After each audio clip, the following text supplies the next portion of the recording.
গত ৫ আগস্ট ছাত্র জনতার গণ অভ্যুত্থানে দীর্ঘ ১৬ বছরের স্বৈরাচারী শাসনের পতন ঘটে। ঠিক ৬ মাস আগের এই দিনে কোটি জনতা নেমে এসেছিল রাজপথে। ফ্যাসিস্ট শেখ হাসিনা তার ছোট বোন শেখ রেহানাকে সঙ্গে নিয়ে ক্ষমতা ছেড়ে দেশ থেকে পালিয়ে যেতে বাধ্য হন। এরপর মন খুলে কথা বলার স্বাদ নিতে থাকেন দেশের নাগরিক।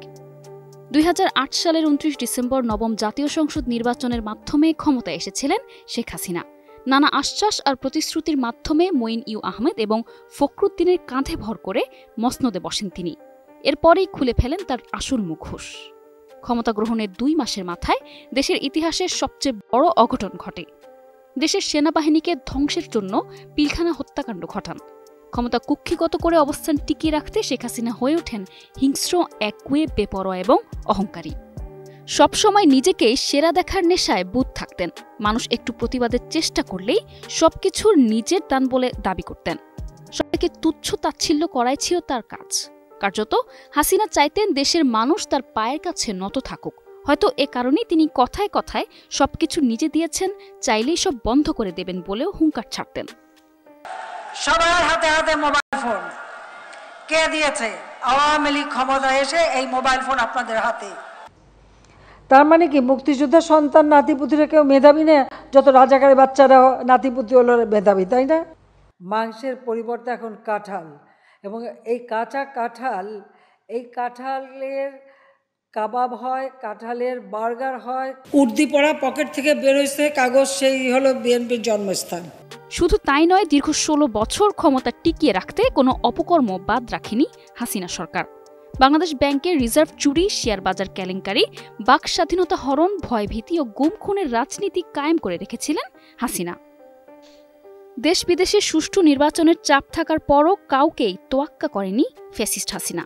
২০২৪ সালের ৭ জানুয়ারি ডামি নির্বাচনের পর শেখ হাসিনার বেপরোয়া একগুঁয়েমিতাই তার জন্য হয়ে ওঠে কাল। ৭ মাস পূর্তির আগেই পালিয়ে যেতে বাধ্য হন তিনি। চূর্ণ হয় তার দম্ভ। মূলত কোটা সংস্কারের দাবিতে গত জুলাইয়ের গোড়ায় শুরু হওয়া শিক্ষার্থীদের আন্দোলন মধ্য জুলাইতে এসে তৎকালীন ক্ষমতাসীন আওয়ামী লীগ ও ছাত্রলীগের হামলায় রূপ নেয় গণবিস্ফোরণে। হাসিনা সরকারের অত্যাচার নিপীড়নের সঙ্গে যোগ হয় স্বৈরাচারের আজ্ঞাবহ কিছু অতি উৎসাহী পুলিশ ও আইন শৃঙ্খলা বাহিনীর কর্মকর্তার মানবাধিকার বিরোধী নৃশংসতা।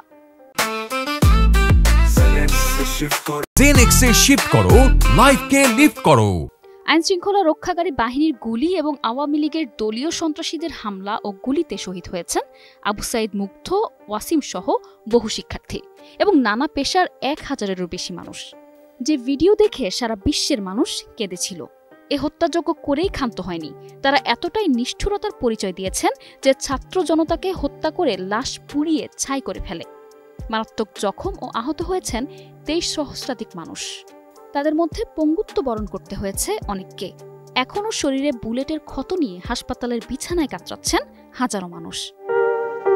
জুলাই আগস্টে তরুণ, যুবা, গৃহিণী, অভিভাবক সবাই স্বৈরাচারের রাহমুক্ত হতে একজোট হয়েছিলেন রাজপথে। প্রবল জনরোষের মুখে ৫ আগস্ট দেশ ছেড়ে পালান মুজিব কন্যা। নির্বিচার গণহত্যা ও মানবতা বিরোধী অপরাধী নিশ্চিত করে হাসিনার এমন পতন। গদি ছেড়ে পালিয়ে যাওয়া হাসিনা আজ ৬ মাস ধরে ভারতের আশ্রয়ে। দেশে চলছে গণহত্যার বিচার কাজ, তদন্ত চলছে হাসিনা সহ শেখ পরিবারের দুর্নীতির। ইতোমধ্যে হাজার হাজার কোটি টাকা লুটের প্রাথমিক তথ্য প্রমাণ মিলেছে। নিষিদ্ধের মুখে আওয়ামী লীগের রাজনীতিও। হাসিনাকে দেশে ফিরিয়ে কাঠগড়ায় দাঁড় করতে সরকার দ্বারস্থ হয়েছে ইন্টারপোলের।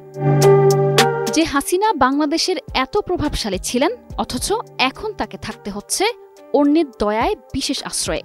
তবে বাংলাদেশ হয়েছে ফ্যাসিস্ট ও স্বৈরাচারী শাসনমুক্ত। নতুন বাংলাদেশে তাই সর্বস্তরের মানুষের প্রত্যাশা আগামী হোক মানবিক ও গণতান্ত্রিক।